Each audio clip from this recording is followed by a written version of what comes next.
साथियों नमस्कार। आज आपके सामने यूडाइस संबंधी एक और वीडियो लेके आए हैं। यूडाइस डाटा ऑनलाइन कैसे भरें पार्ट 2। यूडाइस संबंधी पार्ट 1 के वीडियो में हमने बताया था कि अपने यूडाइस कोड और उसका पासवर्ड का प्रयोग करके कैसे हम यूडाइस की वेबसाइट पर लॉगिन करेंगे, लॉगिन करने के बाद में कैसे ऑनलाइन डाटा भरना प्रारंभ करेंगे। इसमें 1 से लेकर 43 तक के जो सेक्शन थे उनमें कुछ सेक्शन में डाटा फिल करके हमने आपको दिखाया था। आज उसी के आगे ऑनलाइन डाटा कैसे भरेंगे इसके बारे में विस्तृत जानकारी देंगे। साथियों, उससे पहले आप लोगों से विनम्र अनुरोध है कि हमारे चैनल को आप लोग सब्सक्राइब बटन पर जाकर, जो रेड कलर का सब्सक्राइब बटन दिख रहा है, इस बटन पे जाके सब्सक्राइब कर लीजिए, जिससे भविष्य में आने वाली नई नई जानकारियों से आप लोगों को लाभान्वित कराते रहेंगे। हम अपने यूडाइस आईडी और पासवर्ड का प्रयोग करके यूडाइस की वेबसाइट पर लॉगिन हो चुके हैं और जो पिछले वीडियो में जितना कार्य किया था उस कार्य के आगे बढ़ रहे हैं। और यहाँ पे देखिए एक दिख रहा है कार्य प्रगति पर। इसका मतलब है कि अभी हमारा कार्य पूर्ण नहीं हुआ है, कार्य चल रहा है। इसमें सेक्शन नंबर 1 विवरण पूरा कर लिया गया है, ये भर चुके हैं। श्रेणी ये भी कार्य पूरा कर लिया गया है, ये भी भर के सेव कर चुके हैं। भाषा ये भी पूरा कर लिया गया है। RTE मानदंड ये भी पूरा कर लिया गया है। प्रबंधन इसके बारे में भी पिछले वीडियो में चर्चा हो चुकी थी, इसको हमने सेव नहीं किया था, इसीलिए इसमें लिखा है शुरू नहीं हुआ। आज भाग 2 सेक्शन 6 कक्षा कक्ष यहाँ से चर्चा करेंगे। इस पे टच करने के साथ ही स्कूल में भौतिक सुविधाएं और उपकरण, स्कूल भवन, गवर्नमेंट। इसके बाद में स्कूल भवन का प्रकार में स्कूल भवन में कुल ब्लॉकों की संख्या, प्रत्येक स्कूल में ब्लॉक 1 है, इसीलिए 1-1 भरा हुआ है। इसके बाद चार दीवारी, जैसी भी चार दीवारी आप के विद्यालय में है, इसको टच करके आगे पहुंच सकते हैं। जिस टाइप की बाउंड्री है, हमारे यहाँ बाउंड्री नहीं है, इसीलिए नो बाउंड्री वाल पे हमने टच कर दिया। इसके बाद स्कूल में उपलब्ध पठन कक्षा कक्षों की, इसमें विशेष ध्यान रखिएगा, इसमें जो क्लासरूम है उन्हीं की संख्या देनी है आपको। अनुदेशात्मक प्रयोजनों शिक्षण हेतु उपलब्ध कक्षा कक्षों की संख्या, इसमें सिर्फ और सिर्फ वही कक्षा कक्षों की संख्या भरी जाएगी जो क्लासरूम है। क्लासरूम के अतिरिक्त जैसे प्रधानाध्यापक ऑफिस या रसोई घर या शौचालय या अन्य कोई रूम, उसका विवरण इसमें नहीं भरा जाएगा। निर्माणाधीन पठन कक्षा कक्षों की संख्या जो भी हो, जो भी जर्जर कक्ष हैं उनका विवरण, उनकी संख्या इसमें भरी जाएगी। इसके बाद आगे चलते हैं। अनुदेशात्मक प्रयोजनों शिक्षण के लिए उपलब्ध कुल पठन कक्षों में प्राथमिक स्तर में हमारे 4 कमरे हैं, उनकी स्थिति के बारे में आगे चर्चा होगी। इसमें 4 भर दिया। स्कूल में उपलब्ध पठन कक्षों से भिन्न कुल कक्षा कक्ष, अगर पठन कक्ष से भिन्न जो भी कक्षा कक्ष हैं उनके संख्या यहाँ पे भरी जाएगी। इसके बाद कक्षाओं की स्थिति के अनुसार कक्षा कक्षों की संख्या, पक्के अच्छी स्थिति में कितने हैं 4, अगर उसमें से कोई मामूली मरम्मत, लघु मरम्मत योग्य हो, अधिक मरम्मत योग्य हो। इसके बाद आंशिक रूप से पक्का, इस टाइप के विद्यालय में कोई भी कक्षा कक्ष नहीं होते हैं। इसके बाद 2.1.5 क्या स्कूली सुविधाओं को बढ़ाने के लिए भूमि उपलब्ध है। यदि आपके विद्यालय में भूमि उपलब्ध है तो हाँ, नहीं है तो इसमें नहीं वाले गोले पे टच कर देंगे। क्या प्रधान अध्यापक प्राचार्य के लिए अलग से कक्षा कक्ष उपलब्ध है, हाँ अथवा नहीं। इतना भरने के बाद में जमा करें और आगे बढ़ें, इस पे टच करेंगे। भरने के बाद हमने अभी भरा नहीं है तो उस पर नहीं टच करेंगे। अब अगले सेक्शन पे चलेंगे। अगला सेक्शन है विद्यालय में उपस्थित शौचालय की सुविधा। क्या स्कूल में शौचालय उपलब्ध है? सारे विद्यालयों में शौचालय की सुविधा उपलब्ध है? हाँ पे क्लिक करेंगे। यदि हाँ तो ब्यौरा, इसमें आपको शौचालय का विवरण देना है। नंबर 1, CWSN अनुकूल शौचालयों को छोड़कर उपलब्ध शौचालय सीटों की संख्या। जो भी आपके यहाँ पे शौचालय बने हैं, बालक के लिए 1 जितने भी बने हैं शौचालय उनकी संख्या और क्रियाशील कितने हैं। फिर बालिका के लिए कितने बने हैं, कितने क्रियाशील हैं। यहाँ पे जो टोटल है इसमें आपको कुछ नहीं भरना, ये अपने आप इन शौचालयों की संख्या का योग होके भर जाएगा। इसके बाद CWSN अनुकूल शौचालय सीटों की संख्या, जो विकलांग या दिव्यांग बच्चों के लिए जो भी शौचालय बने हैं यदि कहीं पे, तो उनका डाटा यहाँ पे भरा जाएगा। और यहाँ पे कुल शौचालयों की संख्या का योग, हॉरिजॉन्टल योग अपने आप आ जाएगा। इसमें आपको कुछ नहीं करना। उपलब्ध मूत्रालयों की संख्या, अगर यहाँ यूरिनल आपके स्कूल में लगे हुए हैं तो उनकी संख्या भरनी है। अब आते हैं 2.1 क्या विद्यालय में पुस्तकालय, इसमें पुस्तकालय संबंधी विवरण भरा जाएगा, हाँ अथवा नहीं। पुस्तकालय यदि है तो इसमें आज की डेट में सारे विद्यालयों में पुस्तकालय है। कुल पुस्तकों की संख्या यहाँ भर दी जाएगी। NBT की कितनी पुस्तकें हैं। बुक बैंक में जो अतिरिक्त किताबें होती हैं वो होती हैं पढ़ने का स्थान है अथवा नहीं।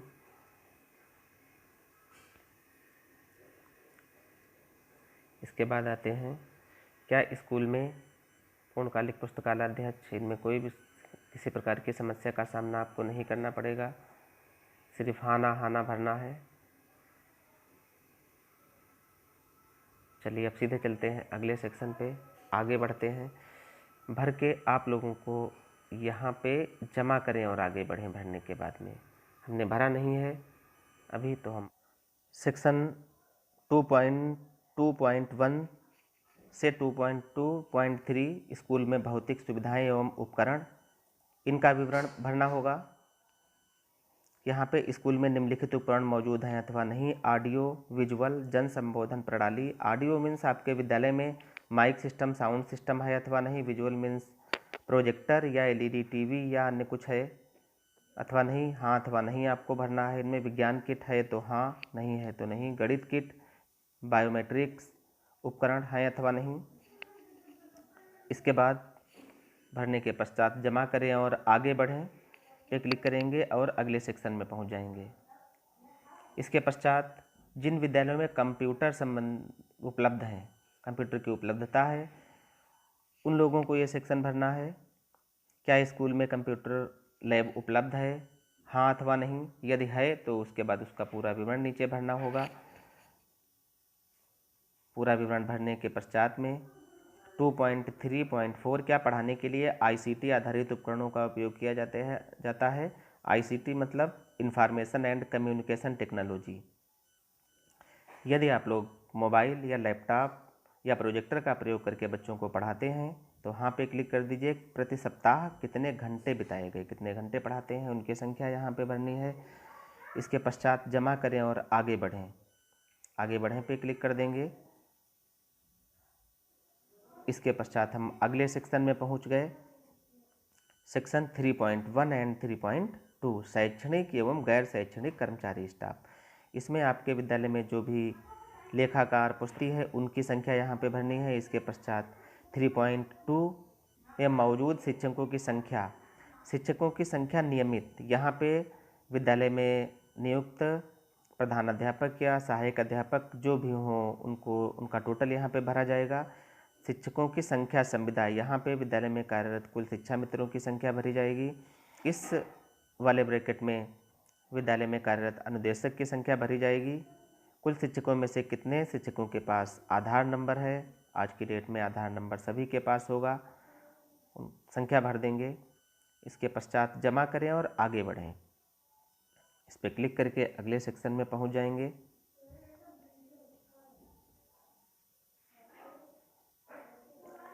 अगला सेक्शन हमारा है शिक्षक का पूर्ण विवरण। इसमें विद्यालय में कार्यरत शिक्षकों का डाटा तो पहले से ही भरा हुआ होगा, परंतु यदि किसी विद्यालय में आज की डेट में 3 शिक्षक कार्यरत हैं और डाटा सिर्फ 2 शिक्षकों का है, तो यहाँ पे जोड़ें, ये जो लिखा हुआ है जोड़ें, इस पर क्लिक करके नए शिक्षक का नाम आप जोड़ सकते हैं। अब अगर 3 शिक्षक विद्यालय में हैं, तीनों शिक्षकों का डाटा आपने पूर्ण रूप से सही भर दिया। भरने के बाद में पूर्ण रूप से चिन्हित पे क्लिक करेंगे और ये सेक्शन आपका पूर्ण हो जाएगा। उसके बाद आगे बढ़ जाएंगे। चलिए यहाँ पे आपको दिखाते, किसी एक शिक्षक का डाटा अगर आपको शुद्ध संशोधन करना है, कहीं पे कोई गलती है उसको शुद्ध करना है, तो एडिट वाले ऑप्शन पे, इस ऑप्शन पे टच करेंगे। एडिट पे टच करने के साथ ही इनका पूरा विवरण खुल जाएगा। यहाँ पे शिक्षक का नाम, सेक्शन में शिक्षक का नाम, फिर लिंग, जन्म तिथि, शिक्षक का प्रकार, सेवा में कार्यभार ग्रहण करने की तिथि, उच्चतम शैक्षिक योग्यता, उच्चतम व्यावसायिक योग्यता, जो भी है उसको आपको भरते रहना है। गत शैक्षणिक वर्ष प्राप्त किए गए सेवाकाल प्रशिक्षण में कुल दिन, यहाँ पे 15 से 18 तक के जो कॉलम हैं, जो भी ब्रैकेट हैं, उनमें प्रशिक्षण का विवरण भरना है। बीआरसी पे कितने प्रशिक्षण प्राप्त किए, डाइट पे कितने प्रशिक्षण या अन्य जगह कोई प्रशिक्षण प्राप्त किया हो तो उसका विवरण। 19A में प्राप्त किया गया प्रशिक्षण, इसको टच करेंगे। इसमें जो भी सेक्शन आएंगे उनको भरना है। कौन सा प्रशिक्षण आपने प्राप्त किया है या किस प्रशिक्षण की आपको आवश्यकता है। 20 नंबर पे आपको भरना है जो गैर शैक्षणिक दिवसों में आपने कार्य किया है उनकी संख्या भरनी है। गणित विषय का अध्ययन किस स्तर तक किया, यहाँ पे आपको सिर्फ कोड भरना है। इसको टच करते हुए खुल जाएंगे secondary, higher secondary, graduate, post graduate, MPhil, जहाँ तक आपने शिक्षा प्राप्त की है उस वाले गोले पे आपको टच करना है।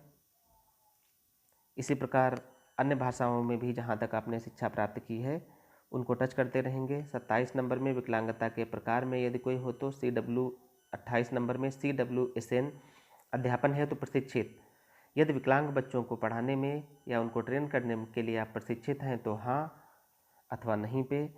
कंप्यूटर के उपयोग तथा कंप्यूटर के जरिए अध्यापन में प्रशिक्षित हैं तो हाँ।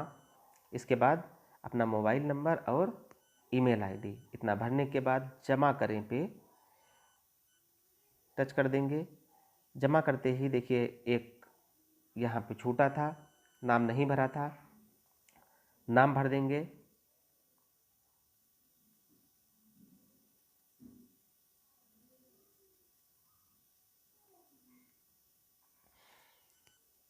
जैसे ही नाम भर दिया, नाम भरने के बाद इसको हम सेव कर देंगे। ये सफलतापूर्वक सेव हो गया। यहाँ पे जो एडिट लिखा था यहाँ पे कंप्लीटेड लिख के आ गया है। इसका मतलब इसी प्रकार प्रत्येक शिक्षक का, इनका डाटा भी नॉट कंप्लीटेड है, इनको भी एडिट करके पूरा चेक करके सेव करेंगे तब यहाँ भी ये कंप्लीट लिख के आ जाएगा। इसके पश्चात सभी शिक्षकों का डाटा कंप्लीट करने के पश्चात पूर्ण के रूप में चिन्हित करें, इस पर टच करेंगे, अगले सेक्शन में पहुँच जाएंगे। चलिए हम आगे बढ़ के अगले सेक्शन में पहुँच जाते हैं। अगला सेक्शन हमारा है वर्तमान शैक्षिक सत्र में नामांकन। वर्तमान शैक्षिक सत्र में नामांकन के मतलब सितंबर 2019 का जो भी नामांकन है आपका कक्षावार, वो भरना है यहाँ पे। कक्षावार और जातिवार भी। यहाँ पे जाति जनरल, SC, ST, OBC और इसके बाद कुल, और ऊपर दिया हुआ है क्लास 1, 2, 3, 4, 5, 6, 7, 8 तक। इस सेक्शन में आपको विशेष सावधानी रखनी है।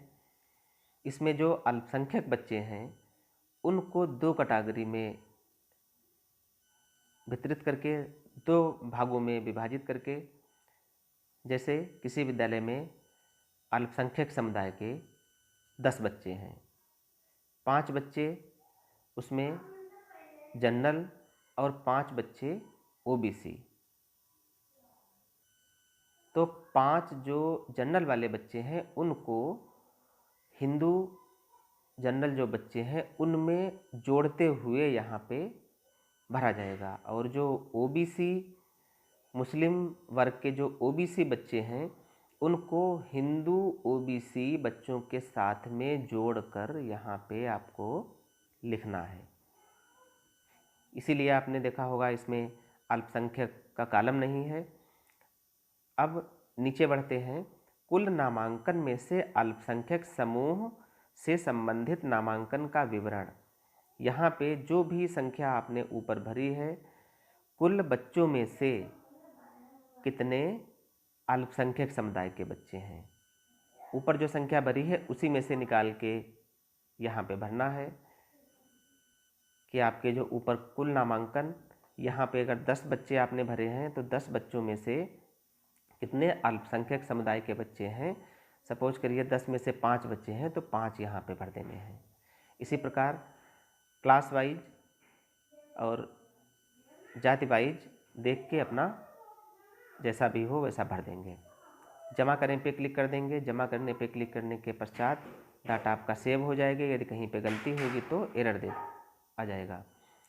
कुल नामांकन में से आधार नंबर वाले बीपीएल श्रेणी के अनुसार छात्रों की संख्या प्रदान करें। यहाँ देखिए, यहाँ पे कुल नामांकन में से कितने बच्चों के पास आधार नंबर है उनकी संख्या भरी जाएगी, और कितने बच्चे बीपीएल परिवार से हैं उनकी संख्या भरी जाएगी। कुल नामांकन में से ट्रांसजेंडर छात्रों की संख्या, ट्रांसजेंडर अगर कोई बच्चे हैं तो उनकी संख्या यहाँ भरी जाएगी। उसके पश्चात इसको भी पहले जमा करें पे क्लिक करेंगे।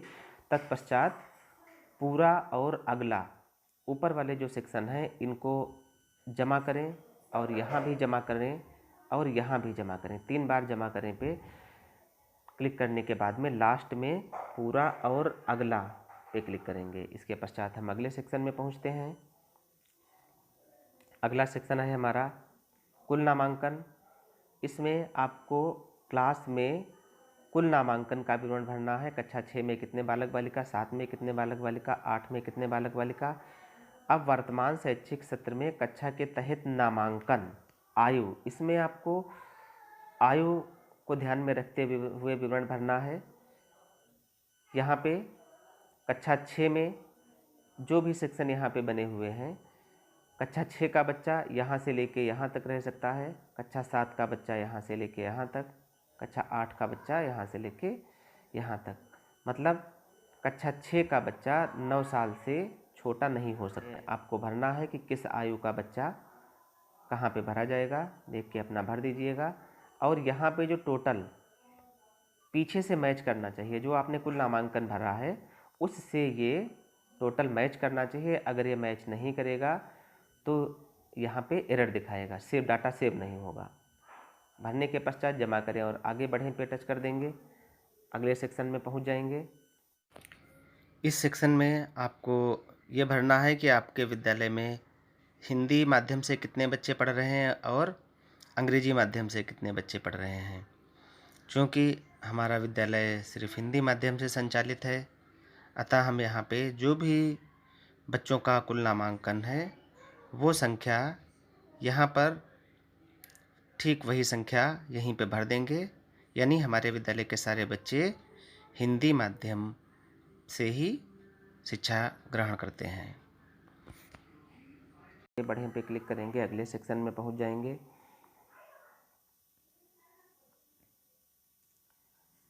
अगले सेक्शन में भी वही कुल नामांकन, सामाजिक श्रेणी, कुल बच्चों की संख्या, उसके बाद अल्पसंख्यक समूह के कितने बच्चे हैं ये भरना है। इसके पश्चात आगे बढ़ेंगे। वर्तमान शैक्षिक सत्र में रिपीटर्स, जो भी बच्चे फेल हुए हैं उनका विवरण यहाँ पे भरना है, उनकी संख्या बालक बालिका बार। उसके बाद जमा करें पे क्लिक करेंगे, ये सेक्शन पूरा हो जाएगा। इसके पश्चात कुल नामांकन में से अल्पसंख्यक समूह से संबंधित नामांकन विवरण, यहाँ पे जो भी रिपीटर्स हैं उनका विवरण यहाँ पे भरा जाएगा। जो कुल रिपीटर्स में से कितने अल्पसंख्यक रिपीटर्स हैं उनका विवरण यहाँ पे भरा जाएगा। इसके पश्चात जमा करें। जमा करें के पश्चात पूर्ण रूप से चिन्हित करें। जैसे ही करेंगे हम अगले सेक्शन में पहुँच जाएंगे।